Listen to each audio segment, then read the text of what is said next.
is an awesome God. He reigns from heaven above with wisdom, power, and love. Our God is an awesome God. Our God is an awesome God. He reigns from heaven above with wisdom, power, and love.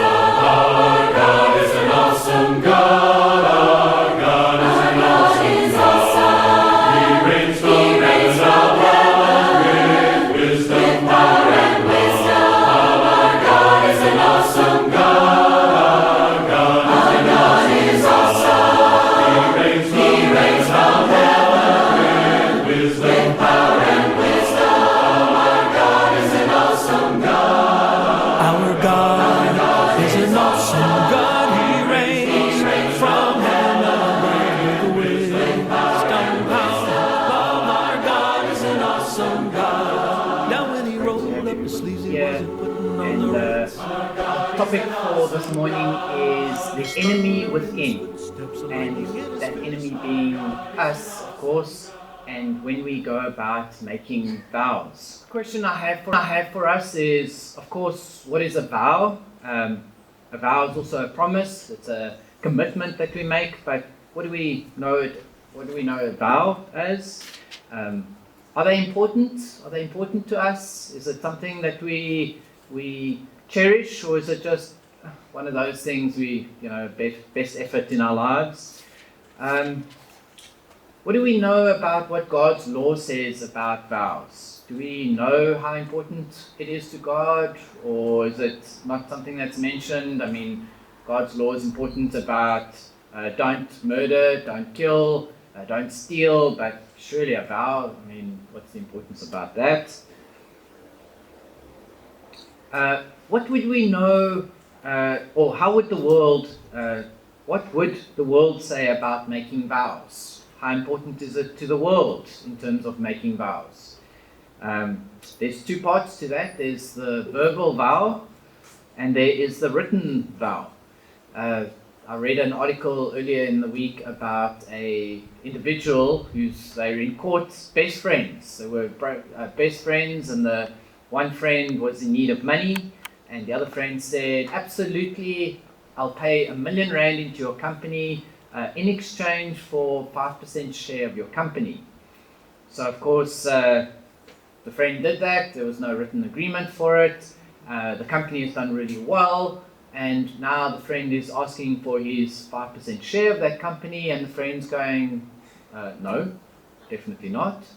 And they ended up in court, hating each other, ended up in court, and the judges ruled in the favor of the friend, saying the agreement stands, because there was enough evidence in what the company did and how they made use of the money, evidence of the money was paid, that such an agreement did exist.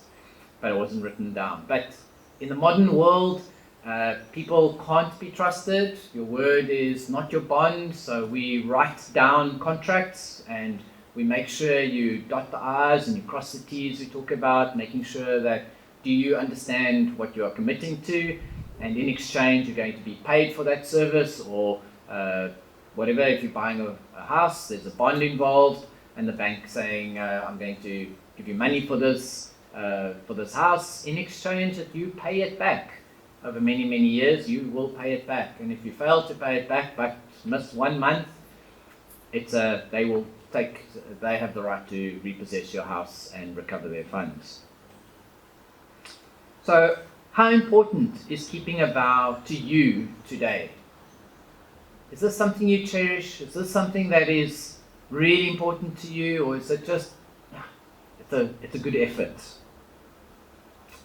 And how are you known in your place as a man or a woman of your word?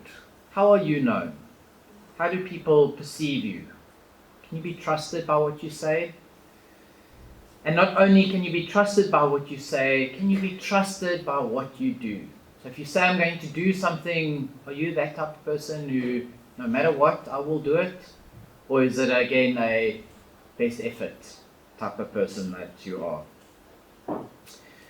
So a vow is a promise. It is a assured thing that you say, I'm going to do. When you say it, it will happen, no matter what. Something we say we will do, no matter what. A vow could be a once-off thing.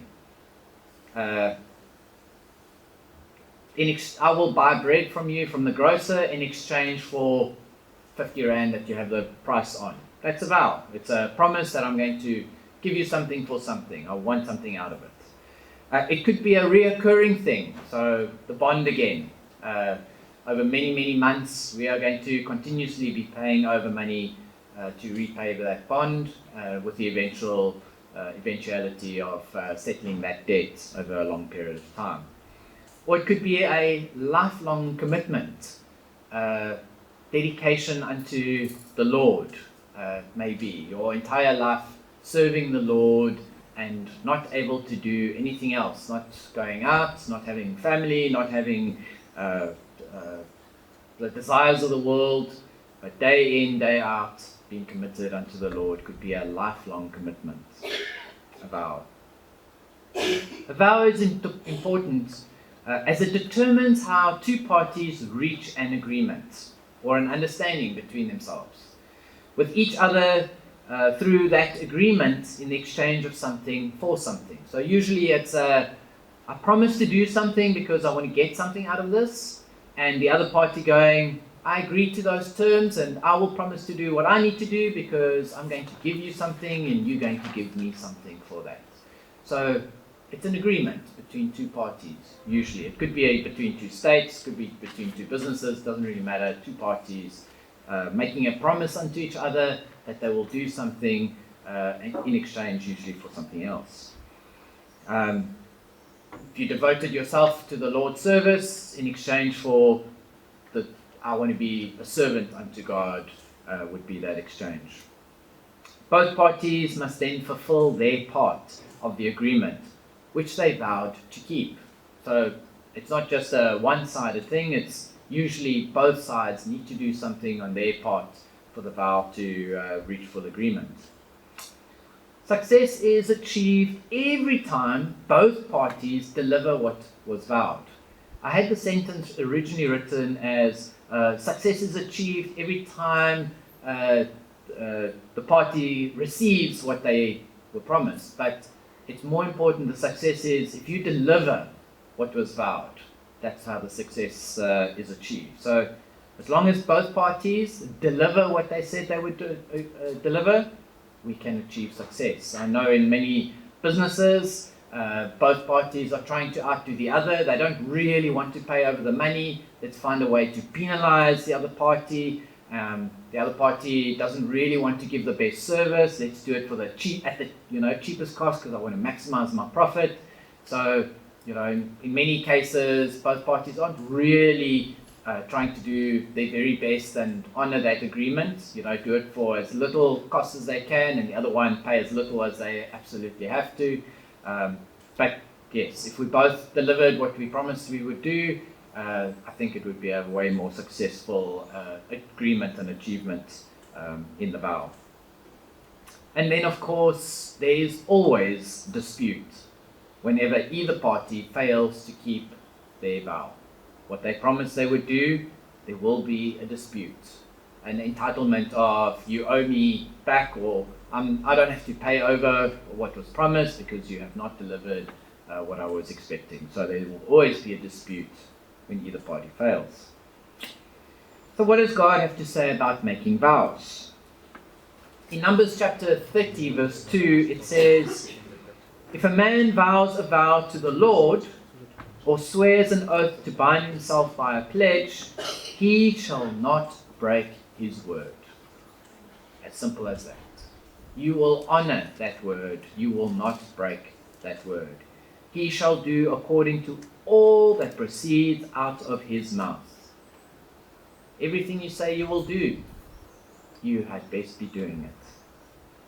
In Deuteronomy chapter 23, verse 21, it says, if you make a vow to the Lord your God, you shall not delay fulfilling it. For the Lord your God will surely require it of you, and you will be guilty of sin. of sin. That is how important that vow is. If you say you're going to do something and fail to do it, it is equivalent to having committed murder, theft, whatever sinful act there is. It's an act of sin to not do what you have said you would do. But if you refrain from vowing, you will not be guilty of sin. That makes sense. Don't commit to something if you know you're not going to be able to achieve it. Then you will not have committed a sin. You shall be careful to do what has passed your lips, for you have voluntarily vowed to the Lord your God what you have promised with your mouth. So in summary, do not make any promises if you have no intention of keeping it. Otherwise, be careful to do everything you promised or have vowed to do. Some biblical vows that I wanted to bring across as examples of where vows were made and how they were honored. In Joshua chapter 2, verse 12, the story of the spies. Now then, please swear to me by the Lord that as I have dealt kindly with you, this is Rahab speaking, you also will deal kindly with my father's house, and give me a sure sign that you will save alive my father and mother, my brothers and sisters, and all who belong to them, and deliver our lives from death. And the men said to her, these are the spies, our life for yours, to death, even to death. If you do not tell this business of ours, so that's to the city of Jericho, you don't tell this business that we've come to spy, our business, then when the Lord gives us the land, we will deal kindly and faithfully with you. So here's a vow made. Rahab asked the spies to protect them because they knew God was with Israel and God was going to conquer this land. In Genesis chapter 28, verse 20, then Jacob made a vow, saying, if God will be with me and will keep me in this way that I go, I will give me bread to eat and clothing to wear. So don't just look after me, but feed me and clothe me and enrich me, so that I come again to my father's house in peace. Then the Lord shall be my God. And this stone, which I have set up for a pillar, shall be God's house. And all that you give me, I will give a full tenth to you. So, a big vow this is. Jacob asking the Lord, look after me, see to my need, worship you. And over that, everything that you give for me, 1/10 of that, I will return to you, O Lord. Special vow there. Further biblical vows. In Genesis chapter 50, verse 19, this one we read in our study this morning, Joseph, speaking to his brothers, vowed, do not fear, for I am in a place of am I in the place of God? As for you, you meant evil against me, but God meant it for good, to bring it about that many people should be kept alive as they are today. So do not fear, I will provide for you and your little ones. From the story this morning, his brothers worried that he would imprison them. Thus he comforted them and spoke kindly to them. And then again in Joshua chapter 24, verse 21, famous one, this one. And the people said to Joshua, no, but we will serve the Lord. Then Joshua said to the people, you are witnesses against yourselves that you have chosen the Lord to serve him. And they said, we are witnesses. And he said, then put away the foreign gods that are among you and incline your heart to the Lord, the God of Israel. And the people said to Joshua, the Lord our God we will serve, and his voice we will obey. So Joshua made a covenant for the people that day and put in place statutes and rules for them at Shechem. So here they came together. Joshua asked the question, who are you going to serve? For we are going to serve the Lord. Here they made a commitment that they would serve the Lord. They established it. They wrote it as a covenant.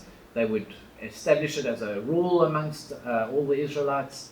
And unfortunately, as soon as Joshua and the elders passed away, they forgot this commitment that they had made with Joshua. A further biblical vow, 1 Samuel chapter 1 verse 11. This one is from Hannah. We know the story of Hannah. And she says, and she vowed a vow and said, O Lord of hosts, if you will indeed look on the affliction of your servant and remember me and not forget your servant, but will give to your servant a son, a similar vow that Rachel had, also unable to give children, but will give to your servant a son, then I will give him to the Lord all the days of his life, and no razor shall touch his head. So he became a Nazirite and served the Lord all his life, known as Samuel. So a vow that Hannah made. And then lastly, in 1 Chronicles chapter 12, verse 16, this is now David is kind of on the run. Not kind of, he's on the run. But he is very successful wherever he goes. His army is growing and the people of Israel are drawn to him. But David has to be very careful because Saul is still on king. And he says, and some of the men of Benjamin and Judah came to the stronghold to David. David went out to meet them and said to them, if you have come to me in friendship to help me, my heart will be joined to you. But if to betray me to my adversaries, although there is no wrong in my hands, then may the God of our fathers see and rebuke you. Then the Spirit clothed Amaziah, chief of the 30, and he said, we are yours, O David, and with you, O son of Jesse. Peace, peace to you, and peace to your helpers, for your God helps you. Then David received them and made them officers of his troops. So here was an arrangement of, we're coming to serve you, David. We see that God is with you, and we want to be with you as a servant. And where David was fearful that they were coming to be an adversary and to hand him over to his adversaries. So a vow that they made between each other. So in all these examples, a vow, a promise or a commitment was made to another, which was well received. And that vow and that promise was honored. It was seen through. It was fulfilled. Some made a vow out of reverence. Others out of fear. And still others out of desperation. They were desperate for something. But when fulfilled, the promise was honored. Whatever they promised, Lord, please, I want a child, but I will dedicate that child unto you. And when the child came, the child was indeed dedicated. In all these examples, it was a favored outcome, and both parties approved of the outcome. But what happens if the vow is not favorable, or the consequences are tragic? Are we then pulling out of our vow? Are we then off the hook? What then happens? Is it right to pull out of our vow after realizing the consequences of making it? So we are that desperate, we are that not thinking, we are that rash, we are that whatever it is, and we just make this promise, we don't think through the consequences of that promise. Are we now off the hook? Actually, that was a bad idea. If this is the case, then we would not have made a vow in the first place.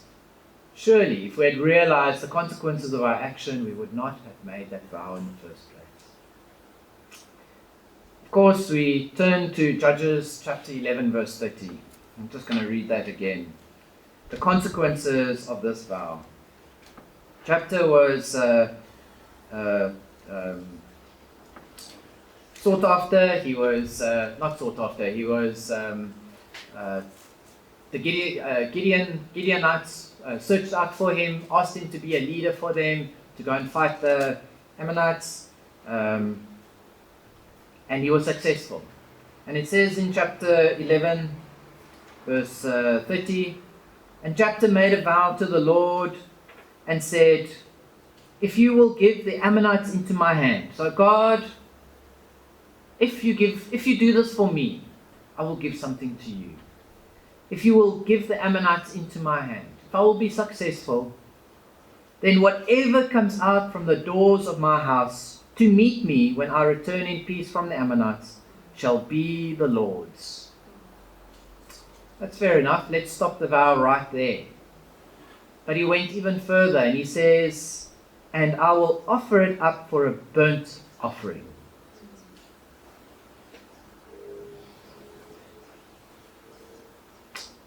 Verse 32. So Jephthah crossed over to the Ammonites to fight against them, and the Lord gave them into his hand. He was exceedingly successful. And he struck them from Aroer to the neighborhood of Minnith, 20 cities. That's how successful he was. And as far as Abel Karim, with a great blow. It was a huge victory. So the Ammonites were subdued before the people of Israel. Then Jephthah came to his home at Mizpah, and behold, his daughter came out to meet him with tambourines and with dancers to celebrate this great victory that her father has just achieved. This great victory that the Ammonites were invading the Gideonites at the time, and he was hugely successful, coming out to celebrate this victory. It should have been a celebration.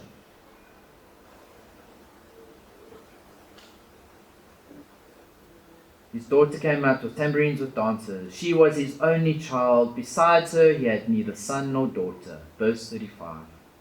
And as soon as he saw her, he tore his clothes and said, Alas, my daughter, you have brought me very low, and you have become the cause of great trouble to me. For I have opened my mouth to the Lord, and I cannot take back my vow. Continuing the story as to the consequences of his actions, let's read through what then happened. In verse 36 it says, And he said to him, and she said to him, My father, you have opened your mouth to the Lord. Do to me according to what has gone out of your mouth, now that the Lord has avenged you on your enemies, on the Ammonites. An amazing daughter. Whatever it is that you have vowed, you do to me as you require, because you were successful. The Lord avenged us. So she said to her father, Let this thing be done for me. Leave me alone 2 months, that I may go up and down on the mountains and weep for my virginity, I and my companions. So he said, Go. Then he sent her away for 2 months, and she departed, she and her companions, and wept for her virginity on the mountains. And at the end of the 2 months she returned to her father, who did with her according to his vow that he had made. She had never known a man, and it became a custom in Israel that the daughters of Israel went year by year to lament the daughter of Jephthah, the Gileadite, 4 days in the year. So sad. Jephthah received exactly what he requested from the Lord, a huge victory. But because of his rash vow and his innocent daughter, he and his innocent daughter paid a bitter price for that great victory. How many times out of desperation, or sometimes greed, do we make such rash vows, a rash promise, that we know we cannot honor? We know we cannot honor it when we say it, but we say it anyway. And yet we verbalize it anyway. Or we don't think through the consequences. Maybe we just say it and we don't realize there's a consequence to it. Buying a bond, buying a house. The consequence of, we understand we need to pay back the debt. But only after we've done it and after we committed to it do we suddenly realize, actually, I cannot afford this huge payback. I didn't see through what was required to make that payment happen. A promise to pay back the borrowed money. We borrowed money and we cannot pay it back. Or promise to return a borrowed item unbroken, undamaged. How many times have we borrowed something, broken it, and now not able to return it the way we received it? A promise to be somewhere on time, or a promise to provide something on time. How many of those are broken promises? Faithfully, whether it's husband and wife, brother or sister, in the church congregation, love each other faithfully. A promise to remain committed to God like God has been committed to His church. Both, and to remain committed both through the good and the bad times. Or is that commitment only when it's convenient for me and not when it's not convenient for me? God made a vow through Abraham, Isaac, and Jacob that all the world would be blessed by a seed through them, from them. Israel did all the wrong things that they could have done, and very nearly destroyed themselves. They were very nearly wiped out. If it wasn't the Assyrians, it was the Babylonians, maybe wiped out by the Egyptians, wiped out by the city of Ai, wiped out from internal conflicts. There's just hundreds and hundreds of stories of all the wrong things that they did, nearly wiping themselves out. However, even though Israel wasn't faithful, God remained faithful. He saw to it that that seed came to fruition and saw through His vow to all of mankind. Man can be his own worst enemy, making promises he cannot keep, or worse, making promises for self-gain, to gain something, self-advantage, with no intention of fulfilling his end of the vow. Let's find ways of getting out of it. Let's find ways of finding fault in the other, rather than delivering that which I promised I would deliver. God has provided all sufficient grace for man to overcome sin, and requires man to put aside sin and be faithful, trustworthy, and honorable in his promises, both to God and to your fellow man or woman. And then finally, in Ecclesiastes chapter 5 verse 2, King Solomon, this wise man speaking, writing down, says, "Be not rash with your mouth, nor let your heart be hasty to utter a word before God. For God is in heaven, and you are on earth. Therefore let your words be few." Unfortunately, he came after Jephthah came, but wise words for each and every one of us still applicable today. And then in Ecclesiastes 5:4, further, "When you vow a vow to God, do not delay paying it, for He has no pleasure in fools. Pay what you vow. It is better that you should not vow than you should vow and not pay. Let not your mouth lead you into sin, and do not say before the messenger that it was a mistake. I made a mistake when I said the vow. Then why did you say it in the first place? Why should God be angry at your voice and destroy the work of your hands?" Always consider carefully the promise to be made. Before you say it, consider it carefully. I wrap up my last point. Jesus taught regarding vows. In the Beatitudes, we read in Matthew chapter 5, verse 33, Jesus saying, "Again you have heard that it was said to this of old, as we have read all the previous scriptures, you shall not swear falsely, but shall perform to the Lord what you have sworn, what you have promised, you shall perform to the Lord."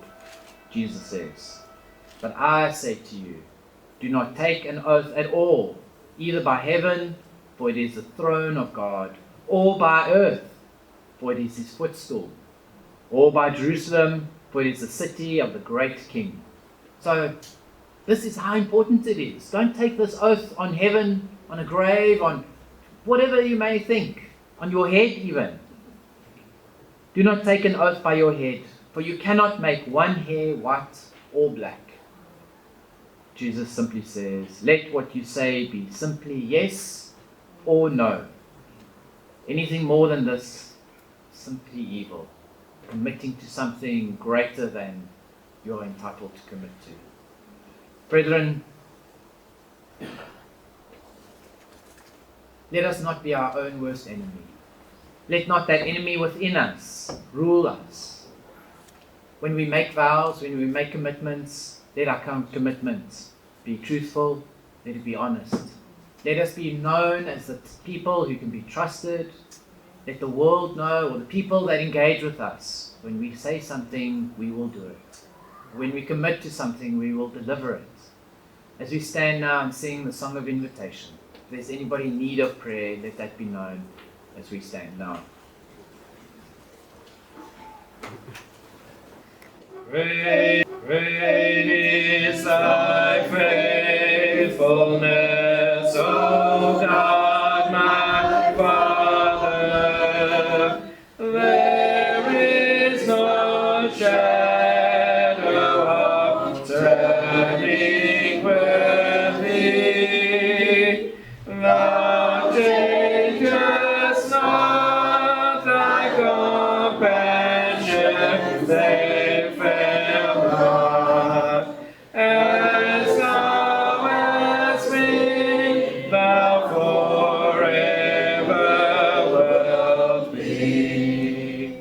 Great is thy faithfulness. Great is thy faithfulness. Morning by morning, new mercies I see. All I have needed, thy hand has provided. Great is thy faithfulness, Lord, unto me. Summer and winter and springtime and harvest, sun, moon, and stars in the courses above,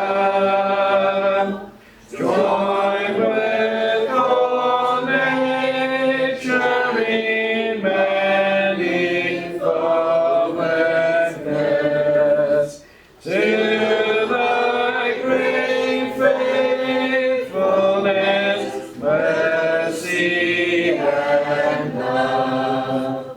Great is thy faithfulness. Great is thy faithfulness. Morning by morning, new mercies I see. All I have needed, thy hand has provided. Great is thy faithfulness, Lord, unto me. Pardon us and the peace that endureth. Thy own dear presence to chill and to guide. Strength for today and bright hope for tomorrow. Blessings all mine with 10,000s beside. Great is thy faithfulness. Great is thy faithfulness. Morning by morning, new mercies I see. All I have needed, thy hand